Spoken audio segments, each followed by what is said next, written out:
Bismillahirrahmanirrahim. Assalamualaikum warahmatullahi wabarakatuh.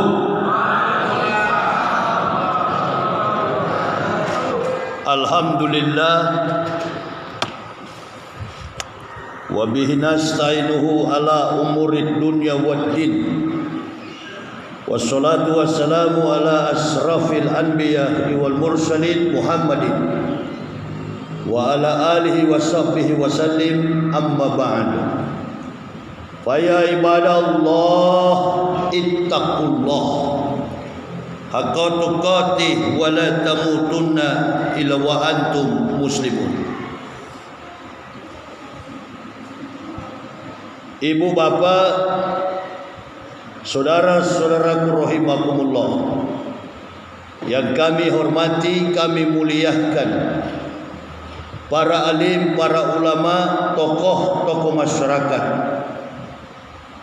Badan Kenakziran Masjid As-Siddiq, Banjarnegara, Jawa Tengah, dan yang kami cintai, kami banggakan, masyiral muslimin wal muslimah rahimakumullah. Pada hari ini bertepatan dengan tanggal 25 Agustus tahun 2024 miladiah, Ahad, hari Ahad. 3 hari lamanya kami berkeliling berdakwah di Kabupaten Banjarnegara, dari beberapa titik, dari Batur turun ke Banjarnegara. Tadi malam di pesantren Sabilu Rosak, dan pagi ini merupakan jadwal kami yang terakhir. Setelah ini kami akan pulang kembali ke Jakarta. Sambutan yang diberikan oleh ketua masjid telah memberikan sekelumit kisah perjalanan kami, dan saya berbincang-bincang juga dengan salah seorang mualaf. Saya katakan beliau ini masuk Islam tahun 2007, bernama Ustadz Purnomo. Kalau orang yang sudah konsisten dengan Islam, itu bukan lagi mu'alaf. Mu'alaf itu batas waktunya hanya 24 bulan, 2 tahun. Lepas dari 2 tahun bukan lagi mu'alaf. Dan dalam dasar keterangan teori Al-Quran tak ada lagi istilah mu'alaf. Mu'alaf ini adalah orang yang dibujuk hatinya. Banyak kejadian fenomena yang terjadi dalam Islam membuat kita kecewa. Akibat orang masuk Islam hari Senin, hari Selasa dia murtad kembali. Itu mu'alaf. Mu'alaf itu tidak konsisten. Mu'alaf itu tidak komitmen, dan mu'alaf itu tidak istiqomah. Itu mu'alaf. Karena mendapatkan Islam hanya dari bujukan, dibujuk hatinya. Jadi apa yang ibu bapak bayangkan selama ini, bahwa orang yang masuk Islam itu dengan istilah mu'alaf, saya katakan ke beliau, apalagi jenggotnya sudah panjang, sudah enggak kelihatan mu'alaf. Saya baru 1 senti, beliau sudah 5, 6, 10 senti itu jenggot. Jadi bukan lagi mu'alaf. Beliau ini adalah muhtadin. Mayyahdillahu fahuwal muhtadin wa mayudlil faulaika humul khasirun. Barang siapa kata Allah yang kami berikan petunjuk, maka mereka adalah muhtadin, orang yang mendapat petunjuk. Barang siapa yang disesatkan oleh Allah, maka mereka adalah orang yang sesat. Jangan kaget kalau melihat fenomena hidup orang yang ada di dunia ini, manusia di dunia ini, ada yang masuk Islam, ada yang keluar dari Islam. Dari kafir masuk Islam, itu namanya muhtadin. Kalau keislamannya betul-betul mendapatkan petunjuk, laqad ansalna ayatin mubainatin wallahu yahdi may yasya'u ila siratim mustaqim. Laqad ansalna ayatin. Perhatikan ayat itu. Sesungguhnya Allah telah menurunkan ayat-ayat yang memberi penjelasan. Bukan mimpi. Jadi kalau masuk Islam karena mimpi, Allahu Akbar. Nanti enggak bermimpi lagi, atau bermimpi lagi, bermimpi patung Buddha, bermimpi wajah Yesus, balik lagi ke kafir. Nah, ini kalau alasan mimpi. Laqad ansalna ayatin mubainatin. Stop dulu. Kami, kata Allah, sudah menurunkan ayat-ayat yang memberi penjelasan. Masyarakat dunia yang ada di benua Amerika, yang ada di benua Eropa, yang ada di benua Australia, Afrika, bahkan jajaran Asia, hamparan sajadah sejarah telah menjelaskan semua mereka dari kalangan kafir yang masuk Islam. Jarang orang-orang bodoh mempunyai kompetensi kemampuan intelektual di atas rata-rata. Itu orang yang masuk Islam. Itu namanya muhtadin. Orang yang mendapat petunjuk. Beda dengan orang yang keluar dari Islam. Nah, ini persoalan. Makanya kalau ada orang kafir masuk Islam, dunia heboh. Sekali lagi, kalau ada orang kafir masuk Islam, dunia heboh. Masyarakat dikacau balaukan dengan berita-berita hoax. Oh, dia masuk Islam itu, dia jual agama. Dia masuk Islam itu, dia pengkhianat. Dia masuk Islam itu, dia Yudas Iskariot. Nah, itu istilah Kristen. Ribut. Difitnah, dihina, dicaci maki, bahkan sebagian daripada orang yang masuk Islam harus membayar apa yang dia syahadatkan dengan fakta kematian, dibunuh. Ada beberapa teman saya di Manado,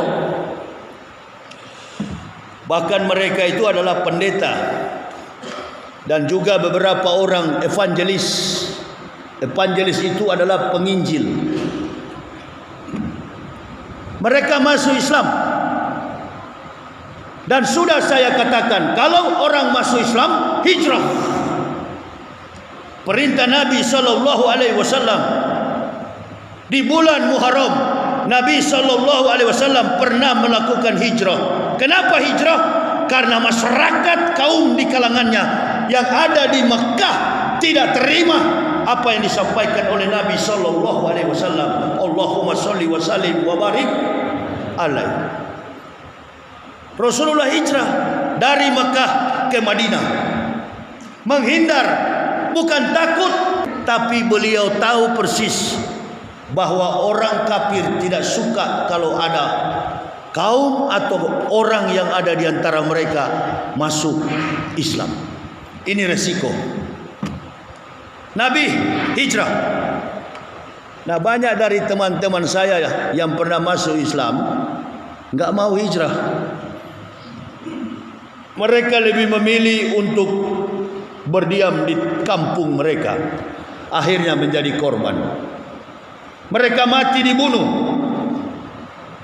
Mereka dianiaya sampai ada yang cacat seumur hidup. Jadi ibu bapak, jangan ajarkan kami tentang ujian, Tanyakan Pak Purnomo itu. Saya jelaskan kepada beberapa orang tadi di belakang lagi kami ngopi, minum kopi. Saya jelaskan keyakinan Kristen yang dianut oleh Pak Purnomo ini. Kalau Bapak Ibu mau tahu, lebih fanatis daripada orang Islam dalam problematika dietary, soal makan dan minum. Kristen apa mereka ini? Kristen Adventis. Kristen Advent. Kita minum kopi tadi di sana. Orang Advent itu tidak boleh minum kopi. Mereka tidak boleh memakan makanan haram. Mereka tidak boleh memakan makanan yang berkuku belah, hewan yang berkuku belah, bahkan yang berdarah. Haram bagi agama Advent. Persoalan toharoh, persoalan warak, persoalan haram, mukopapa, mugolado, mutawasito, tak perlu diragukan. Cuma satu yang mereka kurang, la ilaha illallah Muhammadar Rasulullah. Itu Adventis. Jadi kalau dia masuk Islam, kami nggak kaget. Nggak kaget saya. Karena mereka lebih fanatis daripada orang Islam dalam persoalan dietary. Bahkan di antara mereka orang Adventis ini ada yang disunat. Kiblat agama mereka mengikuti agama Yudaisme. Yudaisme itu adalah agama orang Israel, orang Yahudi. Orang Yahudi itu umur 8 hari anak laki-laki baru lahir langsung dikitan. Makanya Yesus Kristus Tuhan Kristen itu dalam penjelasan kitab Perjanjian Baru Lukas pasal 2 ayat 21, pada hari yang ke-8 anak itu disunat diberi nama Yesus. Di Perjanjian Baru. Tapi mereka orang Advent tidak belajar Perjanjian Baru. Mereka belajar Perjanjian Lama, Old Testament. Coba tanya beliau. Beliau orang Advent, tapi saya menguasai Advent di luar kepala. Ini di gereja Advent ya. Kristen itu banyak aliran. Ada Advent, ada Katolik, ada Pantekosta, ada Bethel, ada the Bethel Pinksterk, Belanda, Nederland. Orang Islam juga banyak aliran. Kalau enggak salah, yang saya dengar ada 73 atau 72 aliran dalam Islam. Satu yang selamat Ahlus Sunnah wal Jamaah, tapi itu teori sungsang bagi saya. Saya enggak terlalu yakin karena perbedaan di dalam Islam sama dalam perlakuan hukum-hukum syar'i. Contoh, saya sekarang berada di Masjid Muhammadiyah. Muhammadiyah ini tidak melaksanakan kunut pada waktu subuh. Tapi solat subuh Muhammadiyah jumlah rakaatnya 2, bukan 3. Atau subuhnya 3 rakaat. Subuhnya 3 rakaat. Oh 2. Coba tanya orang NU, solat subuhnya 3 atau 4 rakaat. Tanya juga kepada orang Naqsabandiyah, solat subuhnya 3 atau 2 rakaat. Tanya juga kepada Al-Wasliyah. Dan ada juga yang di Nusa Tenggara Barat, aliran apa itu, sejenis NU. Ya, Waton atau apa itu? Hah? Nahdlatul Waton. Dulu ketuanya itu adalah TGB. Dulu aktif dengan dakwah, hafiz Quran.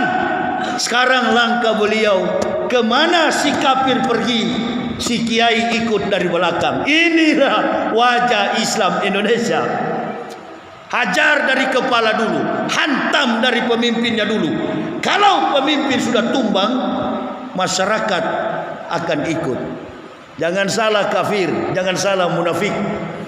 Di dalam Islam ini masih ada singa-singa yang akan mengaum. Kami tahu problematika ini. Munafik, bohong, kafir, tidak jujur, semua itu adalah konsep orang kafir. You baru belajar munafik, antum baru belajar bohong, antum baru belajar tidak jujur. Insya Allah yang lagi bicara ini sudah pensiun hal itu. Amin ya Rabbal. Antum belajar bohong, antum belajar tidak jujur, bahkan praktik munafik. Saya sudah pensiun. Maju sedikit bapak-bapak, jangan takut, saya tidak mau telan kalian. Ini yang lain baru datang. Maju, itu yang jangan tumpuk di pintu. Jadi bapak ibu, praktik dalam kehidupan kita. Tadi saya bilang, Tuan Guru Bajang yang dulu mengepalai institusi Nadlatul Watan, Nadlatul Ulama NU atau Nahdien Muhammadiyah, sama semua itu. Satu lagi yang Ustadz belum sebut, apa? Wahabi, Roja, Radio Roja itu bukan Islam pemersatu, Islam pengacau. NU salah, Muhammadiyah salah, Nahsabandiyah salah. Semua ibadah kita salah. Ibu bapak saudara-saudaraku rahimakumullah, saya masuk Islam tidak ada dalam golongan Islam manapun. Orang kunut saya ikut kunut, karena menurut NU kunut adalah doa. Orang tidak kunut, saya juga tidak kunut. Lebih cepat, lebih bagus. Maka saya tidak ada dalam organisasi Islam manapun. Nah, kelebihan dan kehebatan Islam ini, walaupun berbeda, walaupun Wahabi, walaupun Radio Roja, ketika orang Islam hatamasya, ketika dia menjadi musafir, dia Muhammadiyah, begitu bunyi suara azan, Allahu Akbar, Allahu Akbar, Allahu Akbar, Allahu Akbar, asyhadu an la ilaha illallah. Azan. Kalau dia tutup dengan solat subuh, as-salatu khairum minan naum. Subuh ini Muhammadiyah yang di atas mobil. Enggak ada, bukan masjid Muhammadiyah. Dia masuk ke dalam masjidnya NU. Dia tidak mampir, enggak boleh. Allah sudah memanggil. Datang orang Muhammadiyah, salat bersama, satu saf, luruskan saf, rapatkan saf, untuk menjaga kesempurnaan salat berjamaah. Imam takbir, Allahu Akbar, Allah Maha Besar. Bismillahirrahmanirrahim. Alhamdulillahi Rabbil Alamin. Ar-Rahmanir-Rahim. Maliki yaumiddin. Iyyaka na'budu wa iyyaka nasta'in. Ihdinas siratal mustaqim. Siratal ladzina an'amta 'alaihim ghairil maghdubi 'alaihim waladdallin. Amin. Ada yang pakai bismillah, ada yang silent. Ustadz Muhammadiyah pakai bismillah, pakai, tapi dia sembunyikan, dia tidak bunyikan. Bismillah. Alhamdulillahi Rabbil Alamin. Ar-Rahmanir Rahim. Dia sebut Begitu juga di Mekah tidak menyebut bismillah, langsung alhamdulillahi rabbil alamin. Ini Islam. Ini Islam. Besok orang NU bertamasya, hatamasya, dia berkeliling, dia musafir, tidak ada masjid NU, azan, dia mesti mampir. Salatu khairum minan naum. Sudah turun, dia sholat di situ. Dia nggak tanya ini masjid NU atau Muhammadiyah, enggak. Dia masuk masjid, kaget dia. Imam yang memimpin tidak kunut, biasanya kunut, sekarang imamnya tidak kunut, enggak ada dia sholat lagi, dia ikuti saja. Ini bagusnya tertibnya Islam.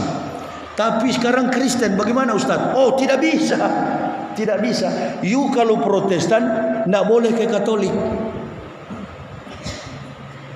Karena liturgikanya, perhatikan, liturgikanya, tata cara ibadahnya tidak sama Protestan dan Katolik, apalagi yang Pak Purnomo ini punya gereja Adventis. Coba kalau ibu bapak nggak percaya, Adventis itu bukan hari Minggu dia ibadah, hari Sabtu, Sabat, bahasa Ibraninya Sabatos, Sabat. Sabatos dalam bahasa Ibraninya perhentian Sabat, berhenti hari Sabtu. Ini yang tepat. Bahasa Ibraninya dan bahasa Islamnya, bahasa Arabnya adalah Ahad, satu, bukan 7. Ini penjelasan. Kebetulan beliau sudah jadi ustaz. Nah, begitu juga dengan gereja Katolik. Katolik tidak boleh ke Protestan, Protestan tidak boleh ke Katolik, dan setiap pendeta Protestan, Katolik dan Adventis tidak seperti Ustadz NU dan Muhammadiyah. Mereka saling bermusuhan, Pak Haji. Jadi kalau ibu bapak lihat di sini ada gereja Kristen Jawi Wetan, di sini ada gereja Kristen Betel, di sini ada gereja Kristen Pantekosta, di sini ada gereja Katolik Santo Franciscus San Bartolomeus Sebedius, itu dia. Nah, itu mereka itu beda, kitabnya pun beda, sistem dalam pembangunan jemaat dalam konteks teori kitabnya pun beda. Islam tidak. NU, Muhammadiyah, Naksabandiyah, Al-Wasliyah, apa tadi? Nahdlatul Waton, itu sama. Saya kan tukang keliling Indonesia, makanya tidak mau mengikat diri dalam denominasi organisasi Islam. Tidak, saya milik semua Muslim. Jadi tidak ada perbedaan dalam Islam itu. Nah, cuma memang ada beda satu. Di samping saya kemarin itu kan waktu kami di rest area menuju ke Banjarnegara, saya sholat zuhur di situ, panitia nunggu di pintu tol. Ustadz sudah di mana? Sebentar. Saya ambil waktu zuhur dulu. Saya zuhur dulu. Kebetulan sudah masuk azan zuhur. Di rest area saya sholat dengan istri. Istri tidak sholat, lagi halangan, tunggu di mobil. Saya sholat. Saya cari-cari kursi, mana kursi di situ? Nggak ada kursi. Karena saya tidak bisa sholat berdiri, kaki saya sekarang posisinya saya lagi sakit, kaki ini sebelah kiri bengkak. Jadi saya cari kursi, nggak ada kursi. Saya lihat kursi khatib Jumat. Tengok di samping, di belakang mimbar, oh ada kursi. Saya pikul kursi itu. Ada mas di situ tanya, muadzin, mau bawa kemana pak kursinya? Mau saya pakai. Bukan kursi itu, bukan kursi untuk umum. Bukan kursi untuk umum. Ini bukan gereja, ini masjid, saya tahu. Saya duduk di kursi situ. Baru dia bilang, oh bapak sakit ya? Enggak sakit, cuma bengkak kaki. Coba kamu lihat. Kalau sakit, saya bilang saya enggak mungkin jalan sampai di sini dari Jakarta. Bukan sakit, bengkak. Sudah kamu ke sana, saya mau sholat. Saya sholat di situ. Sholat bukan 4 rakaat, sholat dengan niat jamak takdim, tarik asar kemari. Wah, Islam ini agama yang paling gampang, paling mudah, tapi cepat garis bawahi, walaupun Islam mudah dan gampang, tidak mudah digampang-gampangkan. Amin ya Allah ya Rabbal. Tarik takdim ke sini, satukan dalam satu niat bahwa nanti anda tidak sholat asar lagi karena anda adalah musafir. Jangan tinggal di 10 meter dari masjid, takdim terus tiap hari, jamak terus tiap hari. Allahu Akbar. Baru saya tahu Islam ini memang mudah. Pelajari ilmunya, al ilma bil kasab labina sab. Itu dia, bahwa Islam itu adalah agama ilmu. Segala sesuatu harus berdasarkan dalil, harus berdasarkan ilmu yang wajib, Quran, sunnah Nabi sallallahu alaihi wasallam, hadis. Makanya Allah katakan Islam ini bagi orang-orang yang berakal. Nah, beda kan? Tidak boleh Protestan harus beribadah sendiri. Protestan tidak boleh masuk ke Katolik, Katolik nggak boleh masuk ke Protestan, apalagi Adventis. Dan ingat ibu bapak, kita berpuasa di bulan Ramadan setahun sekali. Tapi Pak Purnomo, Ustadz Purnomo, gerejanya Advent, dia setiap hari Sabat, setiap hari Sabtu, sepanjang dunia ini ada, mereka saum. Tanya, mereka berpuasa tiap hari Sabtu, kita hanya setahun sekali. Itu pun kadangkala ada yang nggak puasa. Ini dia. Jadi beliau ini nggak kaget dengan puasa itu. Jadi kita nggak kaget dengan saum. Tapi istilah dalam Kristen adalah puasa. Kalau kita saum Ramadana, lazi'un silaf fihil Quran hudalin nasi wa bainati minal huda wal furqan. Ketika Allah turunkan Quran, diwajibkan kamu berpuasa, fasting. Nah, itu namanya saum. Man sauma ramadana imanan wa ihtisaban ghafara lahu ma taqaddama min zanbih. Barang siapa niat berpuasa karena Allah, maka dosa-dosanya dihapuskan oleh Allah, dosa-dosa sekecil apapun. Ini Islam. Tertib betul agama ini. Tidak sembarang dimudah-mudahkan. Kalau kita berdebat harus ada dalil. Dan orang-orang kafir ini orang-orang yang tidak tertib dalam hidup. Orang Islam mulai dia pertama lahir, saya dan Pak Purnomo ini beda dengan ibu bapak. Ibu bapak mendapatkan Islam, ibu bapak tidak tahu ibu bapak masuk Islam karena ibu bapak masih bayi pada waktu itu. Betul? Coba angkat tangan siapa yang tahu dia sudah Islam pada waktu dia bayi? Hah? Tidak ada ibu bapak mengucapkan la ilaha illallah. I witness there is no God but Allah and Prophet Muhammad is the messenger of Allah. Saya bersaksi tidak ada Tuhan selain Allah. Saya bersaksi Muhammad adalah utusan Allah. Siapa yang tahu waktu hari itu? Masih bayi. Orang tua ibu bapak yang membantu ibu bapak mengucapkan dua kalimat. Itu bedanya. Dua kalimat syahadat yang diucapkan, ibu bapak masih dalam kondisi bayi. Beda dengan saya dan Pak Purnomo. Kita sudah dewasa, kita sendiri yang mengucapkan asyhadu an la ilaha illallah wa asyhadu anna Muhammadar Rasulullah. Sah. Waktu saya pertama kali bersyahadat, Ketua MUI Kiai Haji Yusuf Yamani dengan Mantri Salim yang sunat saya orang Muhammadiyah. Dia bilang, kok Pak Yahya kayaknya sudah hafal ini syahadat. bagus ucapannya, langsung sah. Kadang-kala kan mualaf itu lama baru sah, diulang-ulang oleh ustaz yang menuntun syahadat. Coba sebut asyhadu an la ilaha illallah. Enggak bisa sebut dia karena lidahnya masih kaku. Tapi saya cepat sekali. Ditanya oleh kiai, kok bisa cepat begini Pak Yahya? Maaf kiai, 8 tahun lamanya saya sudah belajar Islam sebelum saya masuk. Jadi kalau buah itu bukan masa karbit, bukan masa karbit seperti anaknya Jokowi, masa karbit dua-dua itu. Itu Gibran sama Kaisang, itu pisang karbit semua itu. Bikin kacau situasi negara. Betul apa betul?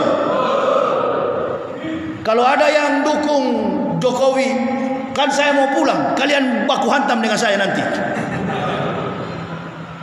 Itu masa karbit. Saya masuk Islam bukan masa karbit. Belajar 8 tahun, membolak-balikan Bible Kristen, melihat keisi Al-Quran. Di mana hubungan antara Ahmad bin Abdullah dengan Al-Masih? Ternyata Al-Masih inilah satu-satunya nabi dalam Al-Quran yang mengatakan akan datang mimba dismuh Ahmad.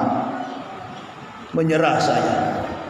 Laqad kafara allazina qalu innallaha masihun Maryam. Kafirlah orang-orang yang berkata Isa anak Maryam adalah Tuhan selain Allah. Islam meletakkan pondasi dasar bangunan yang kuat. La ilaha illallah Muhammad Rasulullah. Masjid As-Siddiq terlihat indah. Bukan indahnya, tapi Masjid As-Siddiq terlihat kuat dan megah. Bukan dindingnya, bukan jendelanya, bukan kaca-kacanya, bukan ornamennya, tapi Masjid As-Siddiq dihantam angin dan gempa masih berdiri kokoh karena landasan pondasinya kuat.